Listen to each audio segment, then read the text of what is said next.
ಗಾಣಿಗ ಸಮಾಜದ ಶಾಸಕರಿಗೆ ಸಚಿವ ಸ್ಥಾನವನ್ನ ನೀಡಬೇಕೆಂದು ಸಮಾಜ ಮುಖಂಡರ ಒತ್ತಾಯ.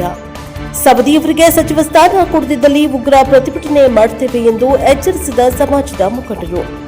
ರಾಜ್ಯ ಕಾಂಗ್ರೆಸ್ ಸರ್ಕಾರದಲ್ಲಿ ಗಾಣಿಗ ಸಮಾಜಕ್ಕೆ ಸಮರ್ಪಕ ಪ್ರಾತಿನಿಧ್ಯ ಸಿಕ್ಕಿಲ್ಲ ಎಂದು ಆರೋಪಿಸಿರುವ ಯಲಬುರ್ಗಾ ತಾಲೂಕು ಗಾಣಿಗ ಸಮಾಜ ಎರಡನೇ ಹಂತದ ಸಚಿವ ಸಂಪುಟ ವಿಸ್ತರಣೆಯಲ್ಲಿ ಸಮಾಜದ ಹಿರಿಯ ನಾಯಕ ಹಾಗೂ ಆದರಣೀಯ ಶಾಸಕ ಲಕ್ಷ್ಮಣ ಸವದಿಯವರಿಗೆ ಸಚಿವ ಸ್ಥಾನವನ್ನ ನೀಡುವಂತೆ ಆಗ್ರಹಿಸಿದೆ. ಪಟ್ಟಣದಲ್ಲಿ ನಡೆದ ಸುದ್ದಿಗೋಷ್ಠಿಯಲ್ಲಿ ಮಾತನಾಡಿದ ತಾಲೂಕಾ ಗಾಣಿಗ ಸಮಾಜದ ಅಧ್ಯಕ್ಷ ಶರಣಪ್ಪ ರಾವಣಗಿ, ಕಾಂಗ್ರೆಸ್ ಪಕ್ಷದಲ್ಲಿ ಗಾಣಿಗ ಸಮಾಜದ 3 ಶಾಸಕರಿದ್ದು ಅವರಲ್ಲಿ ಕನಿಷ್ಠ 2 ಸಚಿವ ಸ್ಥಾನ ನೀಡಬೇಕು ಎಂದು ಒತ್ತಾಯಿಸಿದ್ದಾರೆ. ಸುದ್ದಿಗೋಷ್ಠಿಯಲ್ಲಿ ಮಹಾಂತೇಶ ಗಾಣಿಗೇರ, ಹನುಮಂತಪ್ಪ ಚಾರರಿ, ಹಿರೇಹನುಮಪ್ಪ ಬೊಮ್ಮನಾಳ, ಆದೇಶ್ ರೊಟ್ಟಿ, ಪಂಪಾಪತಿ ವಣಗೇರಿ, ನಾಗರಾಜ ನವಲಹಳ್ಳಿ ಸೇರಿದಂತೆ ಸಮಾಜದ ಮುಖಂಡರು ಉಪಸ್ಥಿತರಿದ್ದರು. ಬ್ಯೂರೋ ರಿಪೋರ್ಟರ್ ಸಿಆದಿ, ಎನ್ಕೆಎಸ್ ಟಿವಿ4, ಯಲಬುರ್ಗಾ.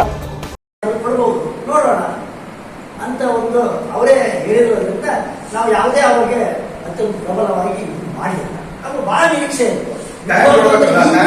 ಸಿಕ್ಕಿಲ್ಲ, ಈ ಅವಕಾಶ ತಪ್ಪಿದ್ರೆ ಮುಂದೆ ಅವಕಾಶ ಇಲ್ಲ ಅನ್ನೋ ಉದ್ದೇಶದಿಂದ ಈ ಸಂದರ್ಭ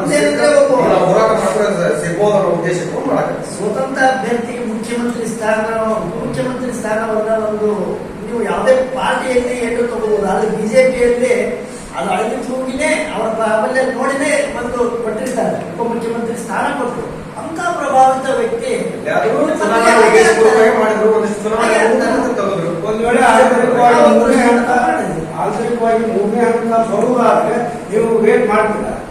ಇಲ್ಲ ಸರ್, ಕೇವಲ 2 ಸರ್ ಜಸ್ಟ್ ಬರುವುದಾದ್ರೆ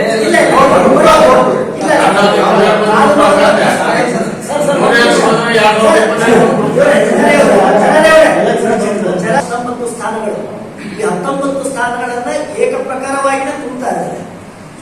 ಏಕಪ್ರಕಾರವಾಗಿ ತುಂಬಿ ರಾಜಕೀಯ ತಂತ್ರಗಾರಿಕೆಯಲ್ಲಿ ಏನಂದ್ರೆ 1-2 ಸ್ಥಾನ ಉಳಿಸ್ತಾರೆ ಬೇಕಂತೇನೆ. ಈ ಅಸಮಾಧಾನದಲ್ಲಿ ಇರಲಿ, ಮನೆಯವರೆಗೂ ನಾವು ತುಂಬಲಾರ್ದೆ ಬಿಡುವಂತ ಒಂದು ವ್ಯವಸ್ಥೆ ಇರುವಂತ ರಾಜ್ಯದಲ್ಲಿ ಇದೆ. ಹಾಗೇನಾದ್ರೂ 2ನೇ ಹಂತದಲ್ಲಿ ಕೊಡದೇ ಇದ್ರೆ ನಾವು ಅದನ್ನ ಮುಂದಾಲೋಚನೆ ಮಾಡೋದೇ ಇಲ್ಲ. ನಾವು ಉಗ್ರವಾಗಿ ಪ್ರತಿಭಟನೆ ಮಾಡ್ತೀವಿ, ಚಳವಳಿಗೆ ಹೋಗ್ತೀವಿ. ಅದಕ್ಕೆ ಬೇಕಾದ ನಮ್ಮ ರಾಜ್ಯ ಸಮಿತಿ ಕೂಡ ಈಗಾಗಲೇ ಎಲ್ಲ ತೀರ್ಮಾನಗಳನ್ನ ನಾವು ಕಾಯ್ದು ನೋಡ್ತಾ ಇದ್ದೇವೆ. ಕೊಡದೇ ಇದ್ರೆ ನಾವು ಅದು ವೇಟ್ ಮಾಡೋಂಥ ಪ್ರಶ್ನೆನೇ ಇಲ್ಲ.